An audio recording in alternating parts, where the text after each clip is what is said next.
Te recuerdo que el acrónimo de UTOPIC, ¿verdad? Es importante que lo tomes en cuenta. Yo quiero el día de hoy pedirte que tomes notas. Es importante que tú tomes el hábito, tengas el hábito de tomar notas. En cualquier actividad que tú tengas es algo que te va a ayudar a reforzar. Si estás en la escuela, tomar notas te permite poder volver a estudiar sobre de ellas y recordar algunas de las cosas que tus profesores te enseñaron. Y aquí en la iglesia también es importante que tú lo puedas hacer. La semana pasada estuvimos viendo un tema, por qué Dios a veces retrasa nuestras peticiones, y me hicieron el favor de contestar una encuesta que estaba circulando allí en un formulario de Google. 30 personas contestaron y además cada semana lanzamos un formulario para saber cuál es el nivel de cumplimiento en el devocional. Leer tu Biblia y orar cada mañana. En cuanto al cumplimiento, que son las estadísticas que tengo en primer lugar, ¿verdad? Puedo decirte que en estas dos líneas, ¿de qué color es la de arriba? ¿Azul? ¿Morada? ¿Rosa? Y la otra que va hacia abajo, roja. Bueno, la línea roja es el número de reportes. Está desde la semana 1 del año hasta la semana 27, que fue la semana pasada. Va en picada, ¿no? El máximo número de reportes que se entregaron fueron 41, el mínimo fue 14, por ahí de la semana 25. En promedio, 28 personas están reportando semanalmente. Voltea un momento a ver, somos una congregación de más de 28 personas. El número de días que cumplimos con nuestro devocional es de 4.7, ¿verdad? Esto significa que casi 5 días de los 7 de la semana estamos leyendo y orando. Es un buen porcentaje, ¿verdad?, de cumplimiento. Implica que la mayor parte de la semana estamos buscando a Dios. Lo preocupante es el número de personas que lo están haciendo. ¿Qué otra estadística tenemos aquí? Es el grupo de edad. Tenemos a los jóvenes, los prejos, los niños y los adultos. En el eje izquierdo, ahí está el porcentaje de jóvenes, de prejos y de niños que están participando. Como pueden ver, es un porcentaje relativamente bajo. De todos los que contestan, los jóvenes representan el 6%, los prejos también son el 6%, y en la línea, en el eje de la derecha, se grafica la línea que corresponde a los adultos, que tiene un porcentaje, un promedio en el año del 88%. Esto implica que jóvenes y prejos casi no están leyendo su Biblia y no están orando. Y esto es preocupante. Deberíamos, desde los más pequeños, tener este hábito. Así que, y luego vamos a ver con respecto al sexo. Si tomamos en cuenta el sexo, los varones se han mantenido en un porcentaje relativamente bajo, desde el 10-14%, y ha ido disminuyendo al llegar a es número de personas, 10-14 varones hacia el principio del año estuvieron reportando su devocional, ha ido disminuyendo. La semana pasada fueron como 6 varones. ¿Habrá más varones en la iglesia? Pero no reportan, y lo más probable es que tampoco tengan un tiempo de oración. Las mujeres nos superan y por mucho, ¿verdad? Es la línea que está arriba. Comenzaron alrededor de 30, fueron bajando. Por ahí de la semana 12 les hice una recomendación de que había que reportar su devocional y vemos un incremento sustancial para la semana 13. Sin embargo, ha ido disminuyendo. En porcentaje, los varones representamos el 24% y las mujeres el 76%. ¿Qué nos dice todo esto? En pocas palabras, la iglesia no ora, la iglesia no lee la Biblia. Los jóvenes brillan por su ausencia, jóvenes y prejuveniles, y los varones también. ¿Quiénes deberían de poner más atención? Varones. Necesitamos poner el ejemplo en casa para que nuestros hijos imiten ese buen hábito y entonces tengamos una iglesia que ora. La semana pasada les pregunté por qué la gente no ora y hubieron, les decía, 30 personas y estas son las respuestas. Las agrupé. Por ejemplo, en frialdad espiritual puse indiferencia, desinterés, flojera, distracción. El 63% de los que contestaron opinan que esa es una de las causas más importantes por las cuales la iglesia no ora. El segundo motivo, con mayor porcentaje, lo englobé en falta de tiempo. Ustedes me dijeron que no se organiza, que no ponen prioridades en su vida, no forma parte de su vida cristiana, no tiene el hábito. La tercera causa por la cual la gente no ora es que no siente que Dios le escuche. Y ahí englobé respuestas como no ven beneficio, no hay respuestas, temor a ser decepcionado, no sienten que en Dios se escuche, se frustran y así siguen otros motivos. Fíjense que los 3 motivos más importantes tienen que ver con nuestra actitud hacia la oración. Así que yo dije, Dios, algo está pasando, no es algo bueno lo que está sucediendo, y estaba pidiéndole a Dios en oración, revélame qué es lo que está pasando y qué es lo que podemos hacer. Y efectivamente Dios me estaba señalando que la tibieza espiritual es un problema grave. Sí, grave a nivel mundial, pero grave a nivel local. Árbol de Vida no es tan apasionada por Dios como podría serlo. Así que le pregunté a Dios, ¿de qué podemos hablar? Y vino a mi mente, el Espíritu Santo me puso un pensamiento, ¿verdad? Apocalipsis 3:20. ¿Cuántos de ustedes saben ese texto? ¿Lo podemos leer todos juntos? Dice: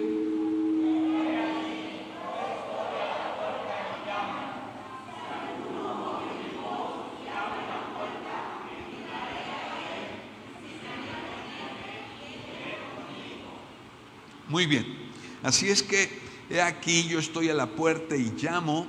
Si alguno oye mi voz y abre la puerta, entraré a él y cenaré con él y él conmigo. Este verso lo hemos usado para mensajes de salvación y vamos a analizar el contexto de este versículo el día de hoy. Forma parte del mensaje a la iglesia en la Odisea. Abre por favor tu Biblia en Apocalipsis capítulo 3 y vamos a leer a partir del versículo 14. En lo que encuentras este pasaje, quiero comentarte algo del contexto del libro de Apocalipsis y de la iglesia de la Odisea.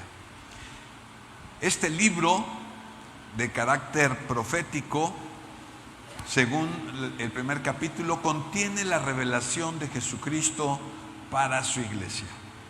Fue escrito hacia finales del primer siglo, cuando prácticamente todos los discípulos de Jesús ya habían fallecido. Un alto porcentaje de los discípulos de Jesús no fallecieron por causas naturales, fallecieron, ¿verdad?, a causa del martirio, fueron perseguidos. En esta época, hacia el final del primer siglo, el emperador romano era Domiciano, uno de los emperadores más sangrientos, más crueles en contra de la iglesia cristiana, y había emprendido persecución de la iglesia. Así es que pueden imaginarse, había una grande persecución. Ser cristiano no se podía hacer como lo hacemos el día de hoy. Tenían que esconderse para poder llevar a cabo sus reuniones. De otra manera, el imperio los atacaría y los llevaría al circo. Y entonces todos los discípulos han fallecido, los apóstoles, y queda un discípulo. Este discípulo está en una isla griega, en Patmos, ¿verdad? Pero no está en un resort, ¿verdad?, con todo incluido. Está preso, exiliado, a pan y agua, y allí, estando en la cárcel, recibe una revelación. Jesucristo se presenta delante de él y le da un mensaje, el libro de Apocalipsis. Juan tiene que escribir todo lo que está viendo, y la manera de escribirlo, ¿verdad?, por temor a las represalias del imperio romano, tiene que ser en un lenguaje simbólico. No puede ser un lenguaje directo, para que fuera un lenguaje que estuviera velado a los romanos, pero que los cristianos, la iglesia, pudiera entender, ¿verdad? Así es que es como una carta en código. Los primeros 3 capítulos del libro de Apocalipsis contienen el mensaje de Jesucristo a 7 iglesias de la provincia romana en Asia. Dicho de otra manera, Jesucristo le pide a Juan que escriba para todas las iglesias en donde quiera que se encuentren. Sí, escogió 7 en la región de Asia, pero son pertinentes para la iglesia en cualquier parte del mundo y en cualquier época. Recuerden, la iglesia está bajo ataque. Así es que Jesucristo presenta, ¿verdad?, su mensaje para la iglesia de manera que no pierdan el ánimo. ¿Están pasando por pruebas? Sí. ¿Están pasando por dificultades? Sí. Pero aquí Jesucristo les envía un mensaje importante para avivar la fe, para fortalecer el ánimo de todos aquellos que han creído en Cristo Jesús. Vamos a leer y estudiar el último de los mensajes, que fue dirigido a la iglesia de Laodicea. Has de saber que Laodicea era una ciudad muy próspera, próspera por sus bancos, el sistema económico ahí funcionaba de maravilla, próspera por sus avances en la salud, tenían los mejores médicos de la época, y a ellos se dirige este mensaje. ¿Estás conmigo? Apocalipsis 3, verso 14. Dice de esta manera: y escribe al ángel de la iglesia en Laodicea: he aquí el amén, el testigo fiel y verdadero, el principio de la creación de Dios, dice esto. ¿A quién está dirigida este mensaje? A Laodicea, y específicamente al ángel de la iglesia en Laodicea. ¿Quién es este ángel? ¿Es como el arcángel Gabriel, Miguel? No, forma parte de este sistema simbólico y se refiere al pastor, al encargado en la iglesia de la Odisea. Así es que si de hoy en adelante me quieren llamar Ángel, ¿verdad? Ángel es un enviado, es un mensajero de Dios. Así es que dirige este mensaje al pastor de esta iglesia, y Jesús se presenta con 3 títulos. He aquí el Amén, el testigo fiel y verdadero, el principio de la creación de Dios. Amén significa desierto, así es, así sea, y lo usamos normalmente al final de nuestras oraciones, pero siento que muchas veces ha perdido el significado. Amén no es a ver si sucede, ¿verdad? No es una expresión de ojalá así sea, no. Amén es una expresión de certeza. Así es, así sucederá, y por algo, ¿verdad?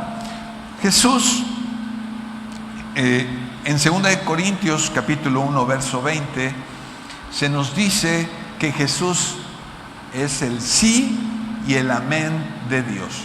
¿Qué es lo que está significando esto? Que en Jesús todas las promesas son firmes, son verdaderas y así sucederán. Cristo, en quien la revelación de Dios haya su perfecta respuesta y cumplimiento. Jesús se presenta: yo soy el amén, quien hace que todas las cosas sucedan. Yo soy el amén, quien hace que todas las promesas que Dios ha hecho se lleven a cabo. Segundo título que usa Cristo es el testigo fiel y verdadero. Esto significa que Él es quien sabe lo que dice y dice lo que sabe. ¿Y qué es lo que sabe Jesús? Todo. Así es que yo soy el amén, el testigo fiel y verdadero. Y en tercer lugar dice: soy el principio de la creación de Dios. Hay quienes toman este versículo para decir que Jesús fue el primer ser creado, pero ignoran el lenguaje original, ¿verdad? Que en el griego es arqué. Protos es el primero, ¿verdad? Pero arqué tiene que ver con el principal. Así que Cristo se presenta como aquel por medio de quien Dios creó todas las cosas. Tiene confirmación en diferentes partes del Nuevo Testamento. Y la segunda cosa que implica es que Cristo es el soberano, el arconte de toda la creación. Así es que Jesús se está presentando, ¿verdad? Sus cartas: en mí las promesas se cumplen, yo digo la verdad y soy el soberano de la creación. Imagínate, cuando Juan está viendo está recibiendo esta revelación, no ve a un Jesús así. Tampoco ve a un Jesús como con carita de yo no fui. Está viendo un Jesús poderoso, magnífico, glorificado, y le dice: dile a la iglesia, al pastor de la iglesia de la Odisea, déjenmelo poner en estos términos, y sé que va a quedar muy corto, pero el mero mero está aquí dirigiéndose a toda la iglesia. Es algo extraordinario. ¿Qué es lo que el contenido del mensaje, verdad? Has de saber que los otros 6 mensajes que Jesús dirige a las otras iglesias contenían unas palabras de aliento, de reconocimiento de las cosas buenas que hicieron, y luego tenían una reprensión. Los estaba cuidando Jesús de los problemas por los que estarían atravesando en esa época. ¿Cuáles son las dificultades que se estarían atravesando? pecado, ¿verdad? Herejías, y Jesús habla sobre de ello a esas otras iglesias. Pero a la Odisea no tiene ni un solo punto de elogio. Y comienza, verso 15, ¿estás conmigo? Reprendiendo a la iglesia. Y le dice: yo conozco tus obras, que ni eres frío ni caliente. Ojalá fueses frío o caliente. Comienza el regaño, y el regaño tiene que ver con la actitud. No eres frío ni caliente. ¿A qué se refiere esto? Como verás un poquito más adelante, dice: eres tibio. Y tibio no significa que sea mediocre. En una escala de 0 a 10, ¿verdad? Frío es 0, caliente es 10, tibio es 5. O sea, pasaste de panzazo, 6, digamos, ¿verdad? No. Tibio en esta comparación tiene que ver con algo pésimo, detestable. Si existiera en la escala sería un -10, ni siquiera 0. Preferiría que fueras frío, pero no que fueras tibio. Así que Jesús le está diciendo a la iglesia, ¿verdad? Y es de sorprender que no le habla de herejías, de inmoralidad, de contienda, sino de un orgullo que tenía la iglesia, de una indiferencia que existía en la iglesia. Vamos a leer el versículo 16. Por cuanto eres tibio y no frío ni caliente, te vomitaré de mi boca. ¿Qué situación tan fuerte? Jesús le está diciendo a la iglesia: si tú no cambias de actitud y tú permaneces en esa tibieza espiritual, te voy a desechar, porque no tolero a los tibios. Hay gente que no tolera, ¿verdad? Y podemos poner pecados aquí, enunciar una serie de pecados que pudiéramos considerar detestables. Drogadicción, golpear a la familia, y podríamos poner una serie de cosas. Pero Jesús le dice a esta iglesia: no tolero a los tibios, no tolero a aquellos que se dicen ser cristianos y no actúan como cristianos. Preferiría que fueras un vil pecador, ¿verdad? Porque entonces habría más posibilidades de que tuvieras un remedio.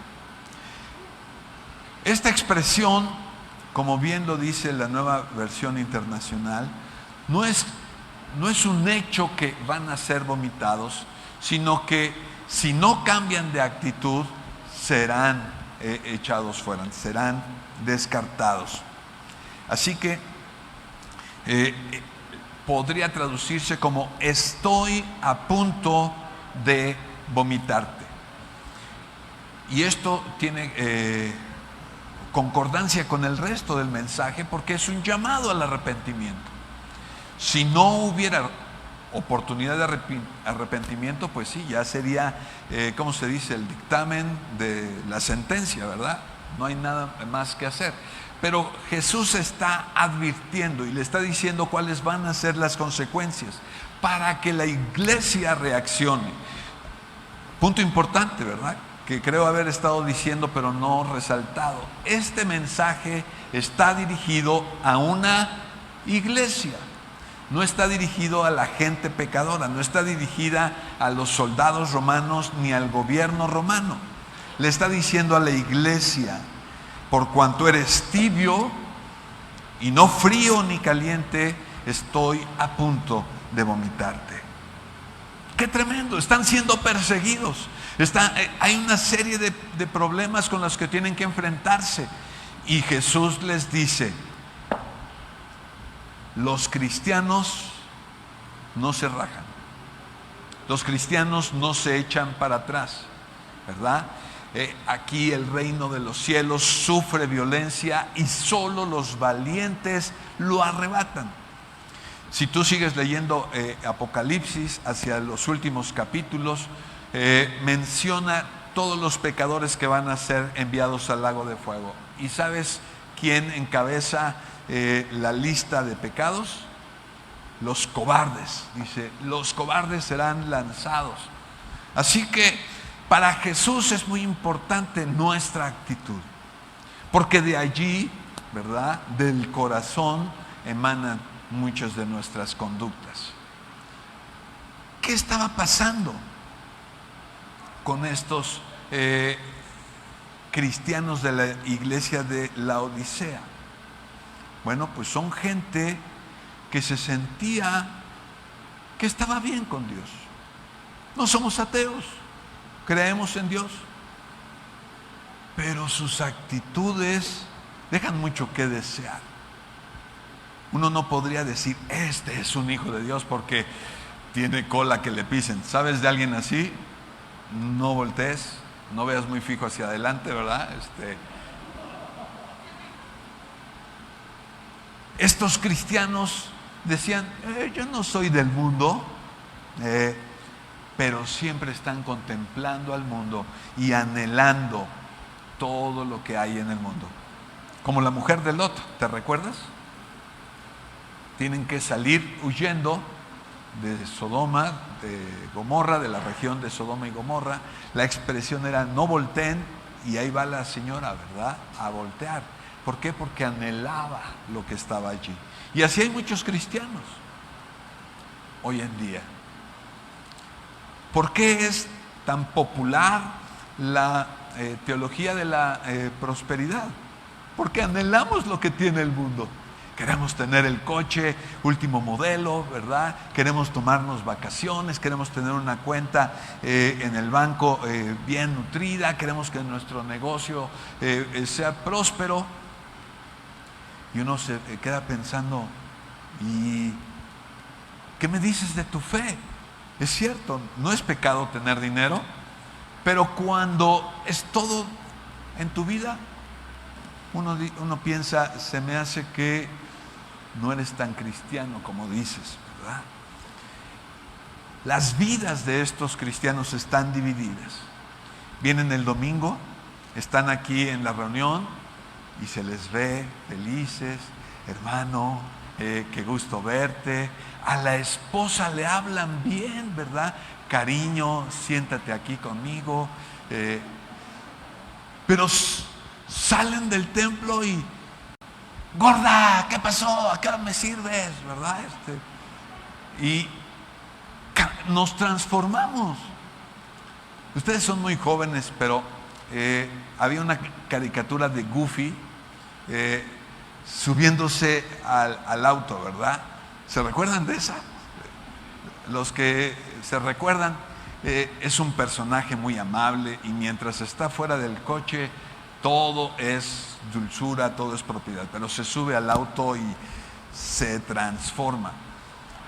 Así hay muchos cristianos. Se transforman cuando llegan aquí y dan una buena cara, pero cuando están en casa dejan mucho que desear. ¿Sabes? Con un corazón dividido, anhelando las cosas del mundo, invirtiendo la vida para esas cosas, ciertamente la iglesia está dividida.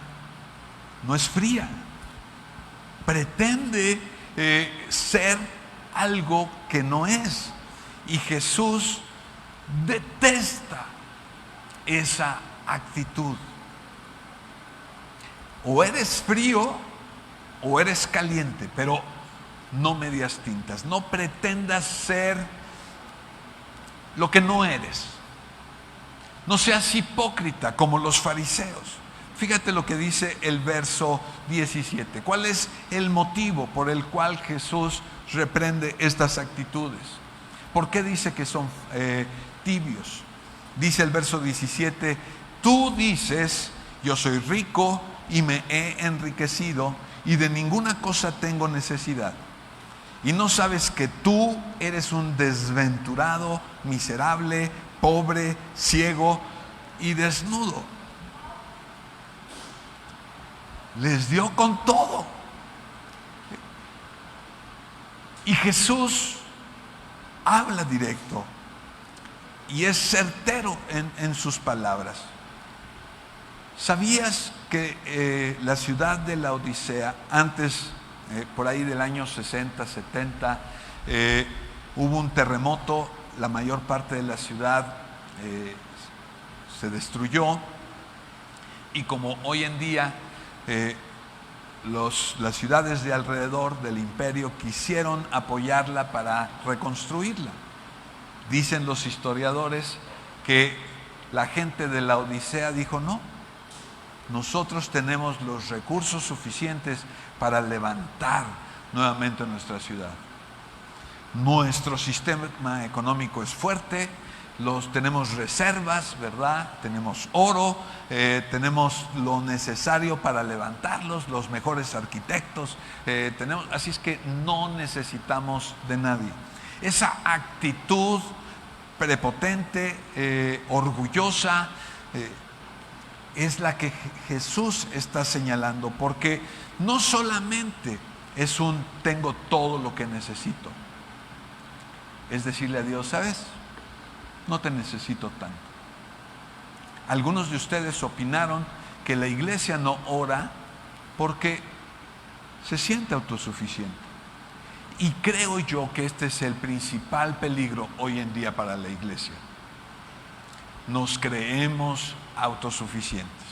Hay muchos otros problemas, pero este sentido de que estamos seguros, estamos bien, vamos a la iglesia el domingo, no tenemos ningún inconveniente, nos hace ser presas fáciles del enemigo.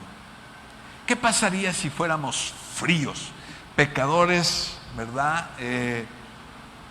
Como lo fue alguna vez Saulo de Tarso. ¿Te acuerdas de Saulo de Tarso? Quien después fue llamado Pablo, perseguidor de la iglesia. Él no se andaba con medias tintas: me caen mal los cristianos, los voy a perseguir, los voy a prender, los voy a torturar, los voy a llevar, no solamente aquí en Jerusalén, los voy a ir a buscar hasta a otras provincias como fue Damasco. Y Jesús dice: hay más esperanza de un frío como ese, hay más esperanza de un drogadicto que de un golpeador, de un mujeriego que no viene a la iglesia. Dice Jesús: es mejor alguien así, porque tiene esperanza de que se convierta y que deje atrás todos esos pecados y entonces empiece a vivir una vida nueva, ferviente. Estamos leyendo el Evangelio según San Lucas, y uno de los capítulos que leímos en estos días decía de una mujer prostituta que llegó a los pies de Jesús y rompió un frasco de perfume y lo vertió en Jesús. El fariseo, quien había invitado a Jesús a comer, decía: ¿cómo te dejas tocar por una prostituta? Y Jesús le dice: al que mucho se le perdona, mucho ama. Y ese es el gran peligro en el que nos encontramos. La iglesia de hoy en día cree que lo tiene todo. No nos persiguen, podemos hacer muchas de las cosas que queremos, podemos predicar el Evangelio, y lo predicamos de una manera que sea atractivo, que parezca más motivacional, que parezca más de atraer gente, ¿verdad? Aquí tus problemas se olvidarán. Por eso tienen tanto éxito este tipo de iglesias: pare de sufrir y cosas por el estilo. Pero lo único que hacen es desviarnos de lo que realmente importa. Esta iglesia se sentía rica, pero Jesús nos dice en el Evangelio que hagamos tesoros, ¿en dónde? En el cielo. Y ellos estaban, ¿verdad?, confundidos, No sabes que eres desventurado. Crees que eres rico porque tienes oro, plata, porque tienes bonos en la bolsa, porque quizá estás invirtiendo y tus acciones van a la alza. Eres un desventurado, no sabes que esa no es la moneda en el reino de los cielos. Crees que tienes y no tienes nada. Eres un miserable. La versión 60 dice pobre, pero si analizas el original, habla de una pobreza extrema, un miserable, alguien que es digno de lástima. ¿Sí? ¿Por qué?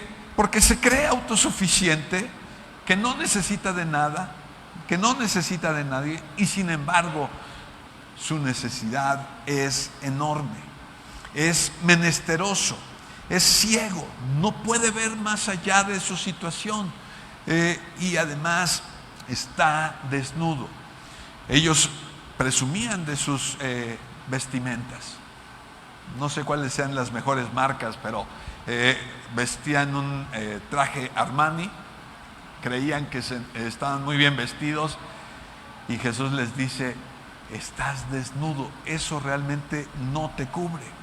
Así es que, iglesia, yo te pregunto, ¿cuáles son tus riquezas?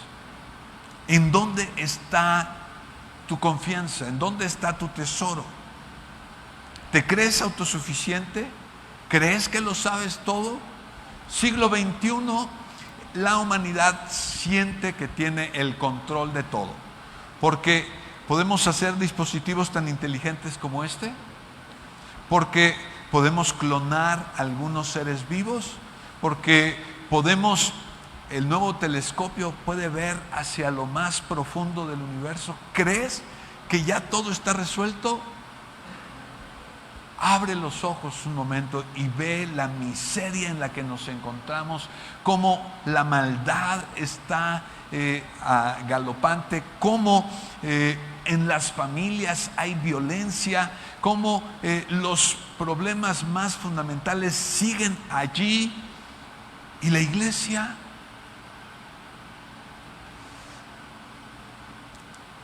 Jesús le dice a la iglesia, verso 18: yo te aconsejo que de mí compres oro refinado en fuego para que seas rico, vestiduras blancas para vestirte y que no se descubra la vergüenza de tu desnudez, y unge tus ojos con colirio para que veas. Jesús les dice a esta iglesia: no te lo ordeno, como un buen padre que soy, te doy un consejo. Adquiere oro, ropa, colirio.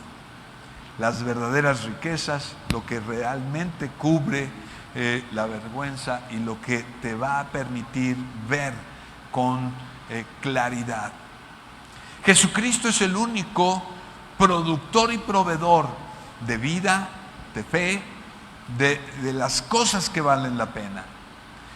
Y cuando dice compra de mí, ¿verdad?, oro refinado, no se refiere a que tú llegues con tus dólares, o mejor euros, ¿verdad? Yo creo que hoy en día, y llegaras, tengo 1,000,000 de euros, ¿para qué me alcanza?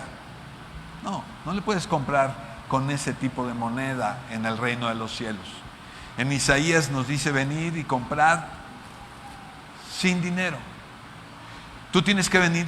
Entonces lo que nos está diciendo es que debemos de adquirir cosas allí con Jesucristo. Lo que realmente vale la pena, tú lo vas a poder obtener con Jesús. Ven a Él y adquiere lo que realmente es precioso y valioso. Realmente cúbrete con lo que Jesús está por proveerte, que es la justicia. Las ropas blancas, los vestidos blancos son un simbolismo de la justicia que Dios imputa, de la santidad de vida, de la paz, de la victoria, de alegría. Si tú quieres cada una de estas virtudes, tú tienes que venir a Jesucristo, quien es el único que te lo puede proveer. ¿Sabes?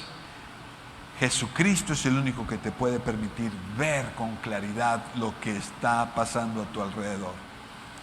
Ayer tuvimos un seminario para padres de familia. Y sabes, hay algo que a mí me pesa mucho, porque hay muchos padres que trabajan y trabajan duro, trabajan fuerte porque quieren lo mejor para sus hijos. Y eso les implica trabajar tiempos extras y pasar temporadas fuera de casa.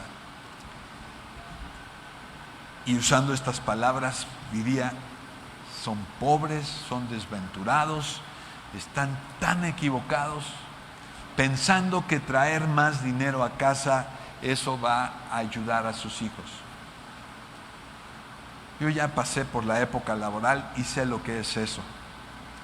Si pudiera regresar a ser joven, tener a mis hijas pequeñas nuevamente, trabajaría algunas horas extras menos e invertiría ese tiempo para estar con ellas. Lograría mejores resultados en sus vidas que trayendo dinero para que tuvieran lujos y tuvieran algunas cosas. Muchas veces no sabemos hacia dónde apuntar. Y yo te invito, ven a Jesucristo. Él puede abrirte los ojos para saber en dónde invertir tu tiempo, en dónde invertir tu dinero, en lo que realmente vale la pena. No es el oro, no es la tecnología, no es la comodidad que el mundo nos vende, lo que tú realmente necesitas. Arrepiéntete. Verso 19 dice: yo reprendo y castigo a todos los que amo. Sé pues celoso y ¿qué? ¿Y qué? Jesús dice, te estoy hablando fuerte y sé que es así, pero sabes, lo hago porque te amo. Porque si te dejo en esa simulación, si te dejo en esa hipocresía, si te dejo en esa comodidad, terminarás perdiéndote. Así es que, atención, porque te amo, te disciplino. ¿Y cuál es la recomendación que hace Jesucristo? Sé celoso y arrepiéntete. Esta palabra celoso nos puede llegar a confundir. Así es que pudiéramos usar nuevamente la traducción, la nueva versión internacional que dice: sé fervoroso y arrepiéntete. Te estoy diciendo que eres tibio, así es que cambia de actitud y ahora no seas tibio, sino caliente. Sé fervoroso. Dice ser cristiano, pues vive como cristiano.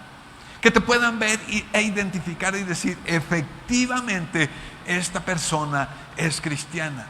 No necesitamos más pruebas. Su vida es una demostración de su fe. Tú y yo necesitamos recapacitar. ¿Qué tan fríos, qué tan calientes somos? Y en esta escala, Jesucristo no está usando una escala continua. Si pensamos que 0 es frío, 10 es caliente, y tú dices, pues yo como que un 9, no. ¿Frío o caliente? 10 o 0. Si tu actitud para con Dios, si tu actitud para con la iglesia es un 8, el mundo te va a decir, oye, qué buena calificación. Jesucristo te descarta y dice, eres tibio.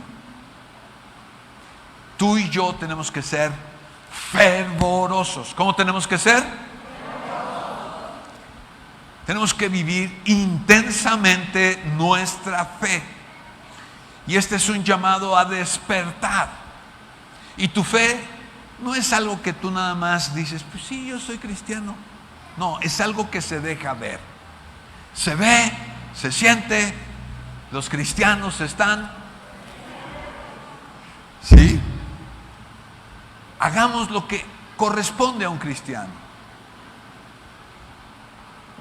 ¿Cómo es la vida fervorosa de un cristiano? Vienen varias cosas a mi mente. La primera, ora todos los días. Lee la palabra de Dios frecuentemente.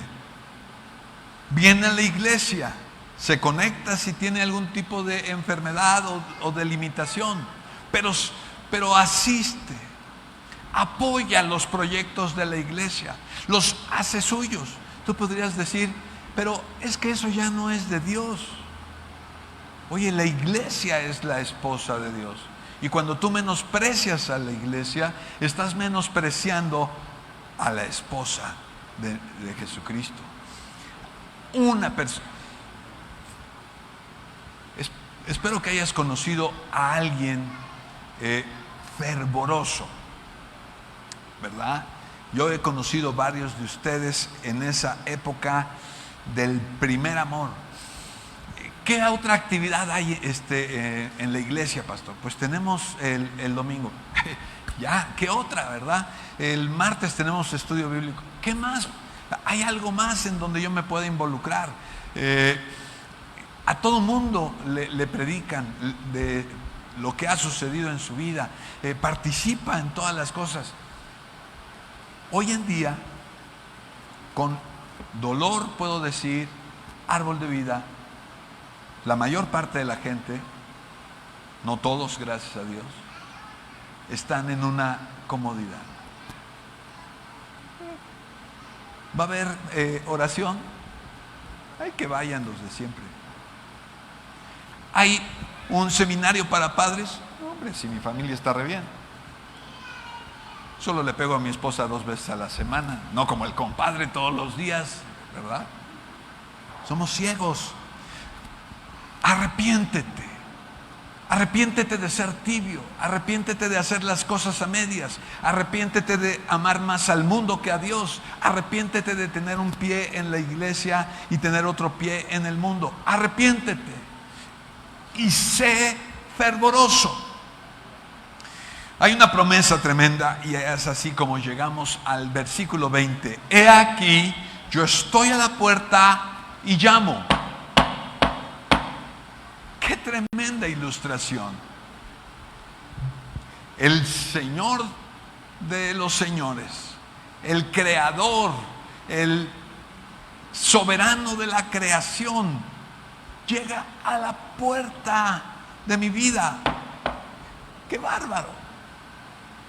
¿Puedes imaginarte que estás en tu casa y alguien llama a la puerta? Puedes pensar, ya vinieron a pedir limosna, o si estás esperando tu paquete de Amazon, ¿verdad? Pues, bueno, a ver qué hay. Pero imagínate que sales y te encuentras a Jesús, el soberano, con toda su majestad y toda su gloria. Dice Jesús, si alguno oye mi voz y abre la puerta, significa que habrá gente que diga, es Jesús, ni lo dejes entrar, quién sabe qué quiere. Ya sé para qué viene a pedirme dinero seguramente. No, quiere que me porte bien. Y no, yo ahorita quiero vivir la vida loca. Sí, estoy joven. La vida se vive solo una vez, así es que Jesús, gracias por venir, pero no te quiero abrir. Si alguno oye mi voz y abre la puerta, yo no me puedo imaginar que teniendo al Creador del universo, al abrir y ver que es Él, le diga, no, por favor, ven otro día, hoy no. Tampoco puedo imaginarme que le diga, qué bueno que viniste, pasa a mi casa, siéntate aquí en la sala, ahorita vengo, voy a terminar de mensajear, voy a terminar de mandar unos mensajes que son muy importantes. ¿Alguien haría eso con Jesús? ¿Alguien diría, Jesús, ¿sabes qué? Perdóname, pero estaba haciendo la cena aquí aguántame un ratito en lo que termino de barrer, de trapear. No. ¿Qué es lo que haces si Jesús llega a tu puerta? ¿Dejas todo? Bueno, ¿qué es lo deseable? Dejas todo y lo invitas a entrar y viene en ti yo me quiero imaginar eso, y vendría en mí una actitud de adoración. Quizá empezaría a llorar y decir, pero ¿cómo vienes a mi casa? Hay tantas otras casas más bonitas, familias que lo merecen más, pero vienes a mi casa. Estaría allí quizá postrado un rato. Me imagino que Jesús me levanta, ¿verdad?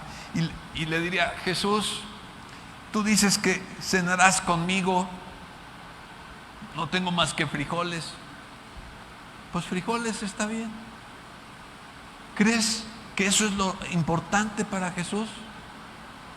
Le sirves los frijoles y entonces, después de dar gracias, resulta que tienen chorizo, ¿verdad? Y además hay un buen café y un buen bolillo. Dices, ¿y de dónde? Pues si Jesús es el proveedor. Y tú decías, es que mi casa está sucia, y después levantas y ves que todo está limpio, porque Jesús entró a tu casa y Él cambia, modifica todo. Cuando tú tienes las prioridades en orden y Él es lo primero, Él es lo más importante y lo recibes, la vida se ordena. He aquí, yo estoy a la puerta y llamo. Si alguno oye mi voz y abre la puerta, entraré a Él y cenaré con Él y Él conmigo. ¿Qué está diciendo Jesús? No vengo aquí a regañarte. Recuerda que está regañando a la iglesia de la Odisea. No vengo aquí a darte tus nalgadas. No vengo aquí a reprocharte todo lo que no has hecho. Si tú te arrepientes, abres la puerta y me dejas entrar, vamos a conversar, vamos a platicar, vamos a tener un tiempo de intimidad, vamos a tener esta comunión. Yo no sé qué es lo que esperan algunos cristianos que en el cielo. Quizá es como su seguro de vida, ¿verdad? El infierno debe estar horrible, así es que pues mejor me voy al cielo. Si esa es tu actitud, no creo que nos veamos en la presencia de nuestro Dios, porque esa no es la actitud para entrar al reino de los cielos. ¿Cuál es la actitud? Es un amor, una adoración por Jesús, un querer hablar con Él toda la eternidad, pero empezando el día de hoy. Si tú no te gozas orando, si tú no aprendes a orar, si tú no participas en las actividades de la iglesia, yo no sé qué vas a hacer en la eternidad. Significa que tienes un pie afuera, ¿verdad? Mantienes uno adentro pues rápido me meto, ¿verdad? Esa es hipocresía que Jesús detesta y le dice a esas personas, estoy a punto de vomitarte, no lo tolero. Así es que Jesús quiere tener comunión contigo. Hoy, Jesús quiere entrar a tu vida hoy. Este es un llamado para la iglesia, para ti y para mí. ¿Qué es lo que tú estás buscando? ¿Qué es lo que tú anhelas? ¿Riquezas? Pues mira, mejor ya salte de la iglesia, ponte a trabajar, haz todo lo que quieras y sé frío. Pero si tú lo que quieres es corresponder al amor de Dios, entonces deja que Jesús entre a tu vida, ponga orden en tu vida. Eso no significa que dejarás de trabajar, eso no significa que dejes de divertirte, que vayas al cine, veas la televisión, no. Pero significa que Jesús será lo primero, lo más importante. Vivirás con fervor tu fe. Querrás ser santo, no porque sea la manera de agradar a Dios, sino porque es la manera de demostrar que soy su hijo. ¿Quieres hacer todo lo que está a tu mano para permanecer en su presencia todo el tiempo. Y finalmente en el versículo 21 hay una promesa más para esta iglesia que estaba siendo duramente reprendida. Le dice: al que venciere le daré que se siente conmigo en mi trono, así como yo he vencido y me he sentado con mi Padre en su trono. Al que venciere. ¿Qué tiene que vencer? ¿Qué es lo que tiene que vencer la iglesia de la Odisea? La flojera, la apatía. Tiene que vencer la hipocresía. Son grandes cosas con las que tienes que luchar. No está fácil, iglesia. Quizá la iglesia en la Odisea en el primer siglo la tenía más sencilla, porque estaban siendo perseguidos por los romanos. Pero ellos sentían que la llevaban bien, tenían una buena relación con el gobierno, tenían una buena situación económica, y Jesús les dijo: estás ciego, estás confundido, crees que lo tienes todo y no tienes nada. Abre los ojos, compra de mí colirio para ver correctamente y date cuenta, corrige. Al que venciere, al que corrija esa situación, al que deje de lado la tibieza, al que sea fervoroso, le daré que se siente conmigo en mi trono. Estaremos allí con Jesús por la eternidad, en una posición de gobierno. Así como yo he vencido, dice Jesús, y me he sentado en el trono de mi Padre.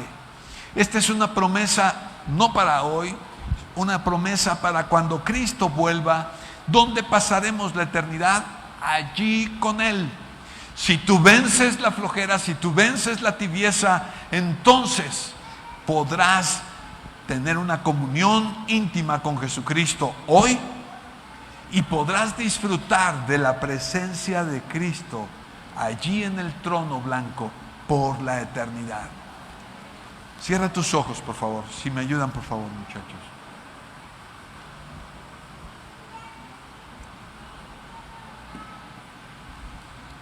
¿Cuál es tu situación? ¿Qué tan frío, qué tan caliente eres? ¿Vives tu vida cristiana con fervor? Si no es así, escucha las palabras que Jesús te dice en este momento. Estoy a la puerta y llamo. Jesús está llamando a tu vida. ¿Seguirás viviendo de una manera tibia? ¿Seguirás sin participar en las actividades que la iglesia organiza? ¿Seguirás sin orar? ¿Seguirás pensando, a ver si tengo tiempo? Si es así, lo que tú estás haciendo es cerrar la puerta. Pero si hoy escuchas el llamado de Jesús en tu corazón, abre la puerta. Deja que Jesús entre a tu vida y ponga en orden todo tu ser. Quizás no sepas cómo hacer las cosas. No te preocupes. Nadie sabe cómo hacerlas al principio. Pero la presencia de Jesús en tu vida va a ordenar todo. Él quiere venir y tener comunión contigo, una comunión estrecha. La primer muestra de vivir una vida fervorosa es el hambre y la sed de Dios.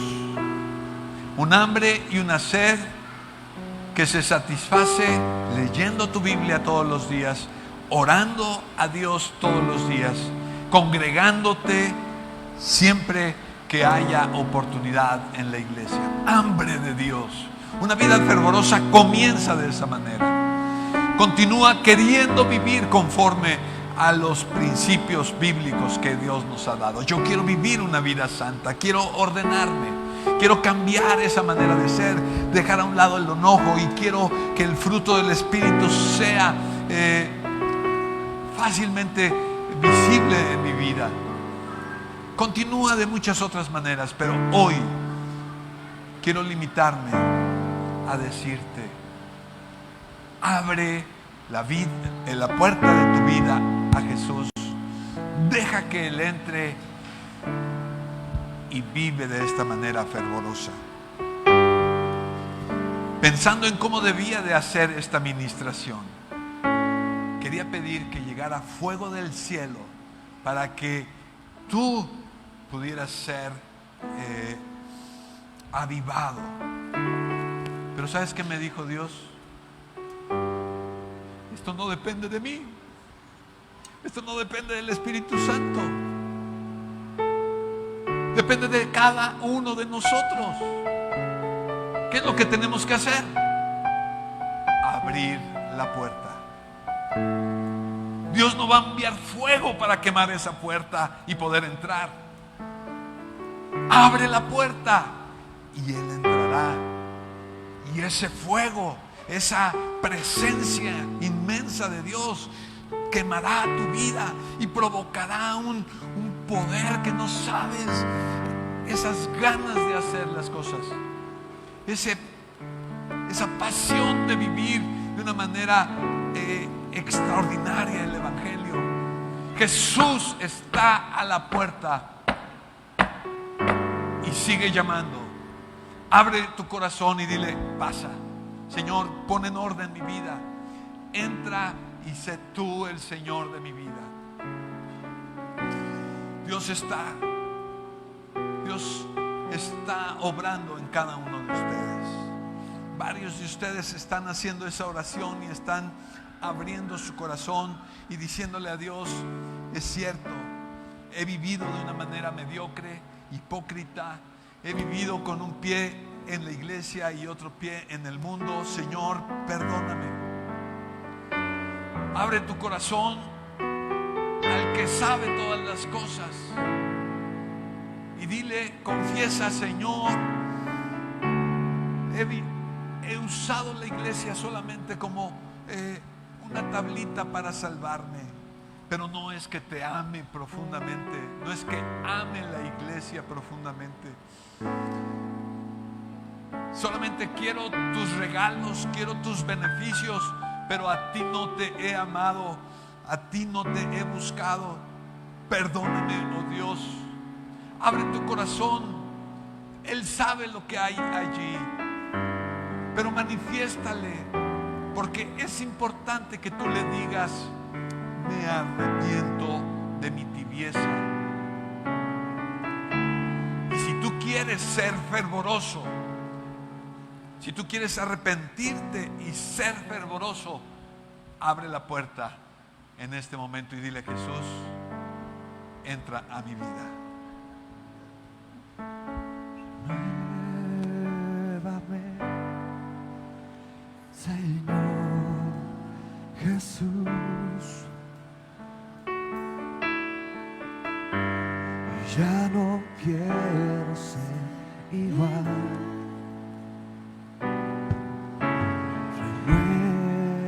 Renuévame, Señor Jesús. Pon en mí tu corazón.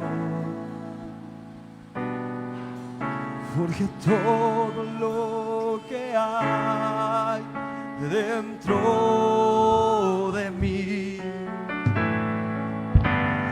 Necesita ser cambiado, Señor, porque todo lo que hay dentro de mi corazón necesita más de ti. El Espíritu Santo está haciendo esa obra hermosa en cada uno de nosotros. Y la promesa de Jesucristo se está cumpliendo.